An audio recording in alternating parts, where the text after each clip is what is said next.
is beefhouse.com. Top 5 comments on, or thoughts on Tony Petitti's comments that he made to Adam Rittenberg, who we had on the show earlier. If you missed that, it is available on the channel, so go watch it. But this was, to me, a very interesting, interview he gave when you think about the big picture that he's trying to go at. Number 5, how do the other conferences, like the Big 12, the ACC, match this plan? So if he's got he and the SEC, let's just say they're both going to do this, have the deeper 2 leagues, and their television broadcasts are going to be the powerful ones in November. How did the other, what's going to happen to the Big 12 when they just can't do that, or the ACC can't do that? I mean, I think the answer might be kind of obvious, but that is something I think they need to be working on to make sure that their November games are as intriguing as the other ones and sell that as hard as they can. I know it's difficult, but that is something I thought, okay, well, you could always kind of count on in the old days, there were going to be some games that you were going to get better ratings on because the big leads, Alabama might be playing Vanderbilt, so you might get some of the viewers normally that be watching an Alabama game because they know Alabama's going to win. Well, now if Michigan is playing Oregon and Alabama's playing LSU and Ohio State's playing USC and all that's happening on the same day, and you're saying look, we've got an 8-2 Kansas State team against a 7-3 Iowa State team, can you really match that even though those games might be just as good? Not unless you're talking about the fan bases who care about the other game you're talking about. It's going to have to be a highly ranked. Those are alphas. Those are the games I'll watch. I'll keep up with 4 or 5 at a time. I'll flip back and forth. But, yeah, that's going to be a challenge. Yeah, we had a comment I wanted to circle back to. I saw it in passing, so I think maybe you went back and forth with the guy. But we were talking about the schedules and all that, and I guess he was an SEC fan and was asking the question of, well, why is it a problem for the SEC to do what works best for them? Yeah, why would they not? Why and not? Yeah. The misunderstanding was on your part because nobody ever said that they shouldn't do what's best for them. And, in fact, everybody should do what is best for them. I think the issue that we were talking about was to every year say, well, we don't play as many conference games because we're just tougher, is a lame-ass excuse. That's what we're saying, is that's just a flimsy excuse to use every single year for that question. I think that everybody playing the same amount of conference games just makes logical sense.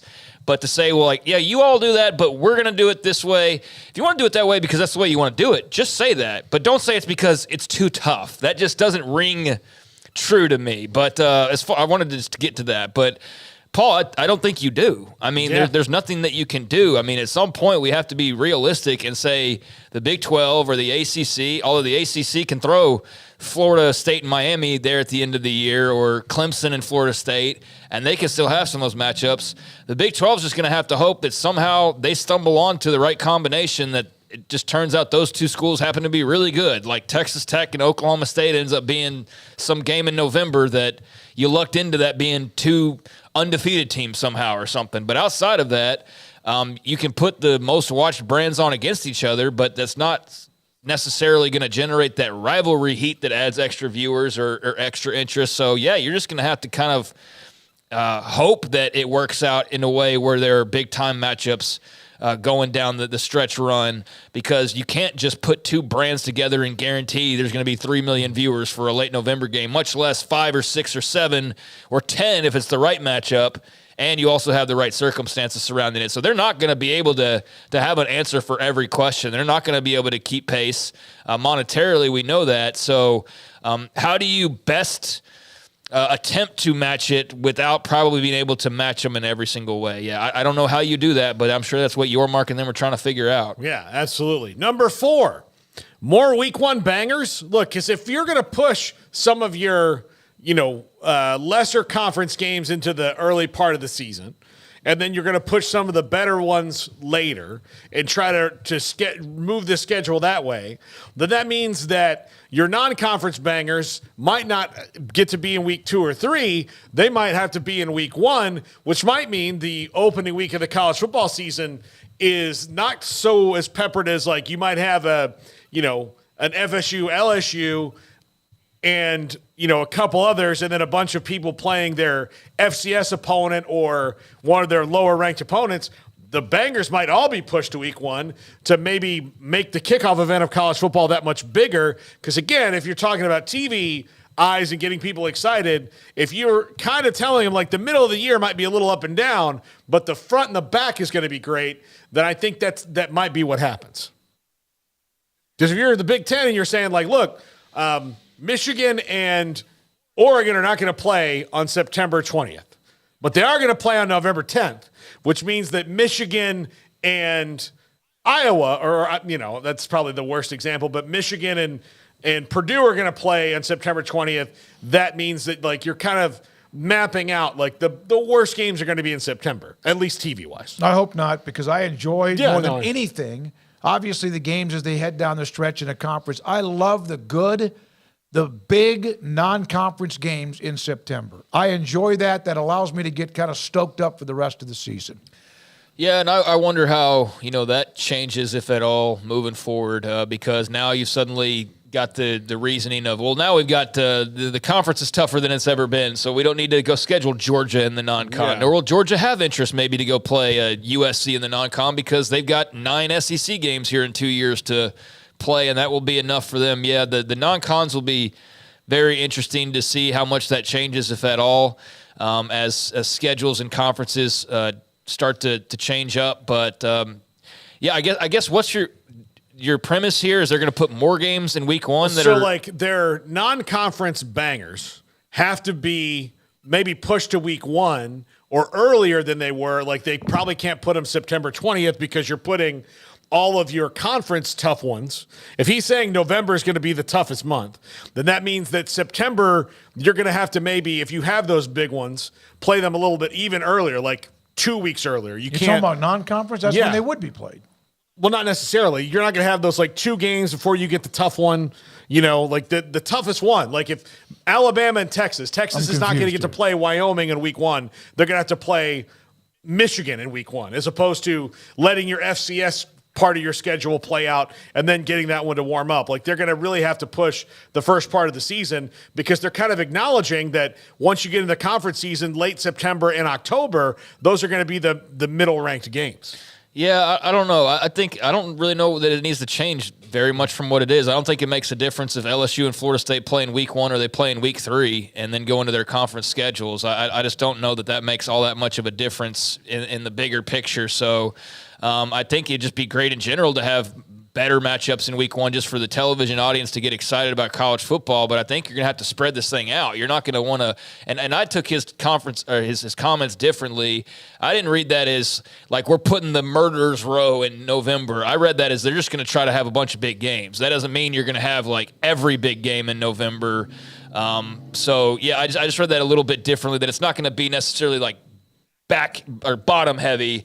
It's just going to be maybe tilt that way a little bit more, so you have the more potential for a tight race or big matchups at the very end. But I don't think that'll just be like jammed to the gills to where you're having to like scrounge for interest in week 1 or in that first month. But I just think that there's math there that's going to have to ebb. Like if you're saying like we're going to but they're not going to put like Michigan versus Penn State, Ohio State, USC, and Oregon all in November. No, but like you are saying we're going to take them out of some other months, which means you got to kind of fill it. You're going to take at least one out of those and move it where it may not have been. I mean, if you have that many good teams in your conference and you draw them, you got to play them sometime. It's just the way the conference schedule. Yeah, I just don't think it needs to really change. I mean, I don't think typically you play 3 non-conference games and then you play your schedule. I don't see why that would need to be any different. There are some teams that play a non-conference or play a conference game early. Like next year, I saw there's a game in the Big 12. It's like the 3rd week. I don't know. I don't. They really can't. The SEC pushes one of 4 non-conference games back in November. Otherwise, you got to play most of them, if not all of them, in September. Well, that's the difference is they have that. Yeah. Nobody else does. Everybody else is already doing this to where you're playing the 3 non-cons and then your 9 conference games. But they do have that end of the season, difference that changes it up a little bit. All right, I'm going to throw this out there, and this is just me thinking. Like if you're creating a schedule for TV and you, like you said, wanted to make it more flow like the NFL, could there be some non-con games in midseason? Look, you're saying UCF plays Florida in the middle of the year. this year. Could you see some of those if you're like, all right, well, if again, like I said, if you're going to backload the schedule a little bit more than you would, then you're trying to say like, all right, how do we ride this wave of television a little bit better? And again, I'll get to another point in a second about TV executives. But do you say like, you know what? What if instead of midseason, like, we threw some of those non-con games in there, maybe not a lot, but if you threw one in there, because again, if you're trying to play to TV and you want to be like the NFL, I would compare it to the Chiefs and the Lions playing in week 9 when, that's a win on the schedule, but it does not affect their actual conference race or their division race. But it still could be big if you had, Texas and Ohio State playing in week 7, that might be kind of interesting TV-wise in that it's going to affect the playoff. The Lions and Chiefs playing in week 9 doesn't matter. Everybody's record in the NFL doesn't matter when you win a game or not. Oh, and it might not matter as much now with the 12-team playoff. My point being, if you're building for television, you might spread these things out a little bit differently, and it might not work as the non-conference conference anymore. Like that might be a little television nugget highlight to throw in there that basketball, basketball has those Big Ten SEC challenges that they'll throw in the middle. Something like that just to kind of hype up that the things have changed. You've got a playoff coming. Yeah, I don't really love that idea. I mean, it's fine when certain teams do it. Like you mentioned with Florida and UCF, like that's cool. I wouldn't want to see that become regular. If you get into conference, I want you to be in conference play. You got into conference, and again, the SEC, for example, has you play Weber State, in November, and there's those differences because they have the one less conference game. But I don't think everybody else needs to necessarily do that. I think there might be some unique circumstances, but I think the whole thing about getting television ratings is you don't need to move LSU, FSU off of week 1 and put them in week 7 to improve the week 7 ratings, because then what are you doing about week 1? I think there's enough games out there to spread it over 15, 16 weeks and have it be fine. I mean, it just won't be every network's got a banger every single week necessarily. I don't know. I mean, I guess there are examples of this, but I don't know. I'm more of if you're getting to conference play, let's see conference play, and I don't want to see that interrupted because you're playing Charlotte on November 7th. Well, and you haven't even talked about the teams that you play in non-conference. They're in conference too. Yeah. Right, yeah. So you got to make sure the Mountain West, American or whatever, Sun Belt, they got to kind of cooperate with that. I think you're going to still see 85, 90% of the non-conference games last week in August, all throughout September, and then you just run through the thing. I'm just this was just me thinking okay, if you're really trying to mess with the schedule and make it more NFL-like, this is one of those things that you do. Yeah, but I mean, with the NFL, they don't play the 3 other teams in their division all at the back end of their schedule. They do play Cowboys, Redskins in week 2, or even Giants, Cowboys in week number 1. But I just think it's a whole different thing because when you're in a conference with 9 opponents versus these 3 teams that aren't involved that you don't play, that's a little bit different than just playing somebody from the AFC because you're still, I don't know. I just view that a little bit different. This particular one is just giving me a headache. Oh, yeah. And look, okay, number 2, and I read into this a lot more, could help or hurt rivalry week. So, again, especially if you're talking about not USC and UCLA playing the last week's not a problem. They're in the Big Ten. Michigan, Ohio State playing the last week, not a problem. But when you talk about Georgia, Georgia Tech, Florida, Florida State, those things, and this is not the Big Ten, but this is the SEC, if they start following concurrent scheduling models, then you might, and they've talked about it, some of the coaches have talked about moving those games off of the last week of the season anyway, because they are non-conference games, and you have a conference championship more than likely coming up the week after, and so they maybe don't like it and whatever, play a conference game right at the end. But I wonder if the conferences that are the Big Ten, the SEC can push this. But if you have that cross-conference rivalry, if eventually the TV networks go, we want this is more playoff-centric. But don't sometimes don't those games, Georgia Tech or Florida, they Miami, get great ratings. They get good numbers. So they're good. But I do wonder, I think it's going to help rivalry week in that for the most part, you're going to have that everything's tilted towards the playoff at the end. But the ones that maybe are routinely not, can, especially if they're cross-conference and one of those conferences is not the Big Ten or the SEC, could get moved to a random time, early in the season. If the networks want them to move it, they're going to move it. If it's not affecting the playoff, then they're this is just interfering in what our plan is. Right. So that's it. Number 1.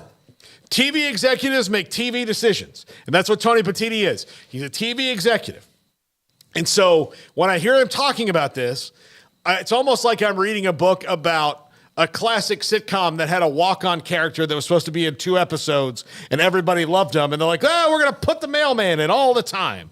And I know that it's not as haphazard as that, but when you think about it in TV realms, there's nothing that they won't try to make things. So when you hear these things, and like the reason I even brought all this up was the whole time I'm listening, like reading this article and thinking about what he's saying is I'm hearing a TV executive trying to create a TV program.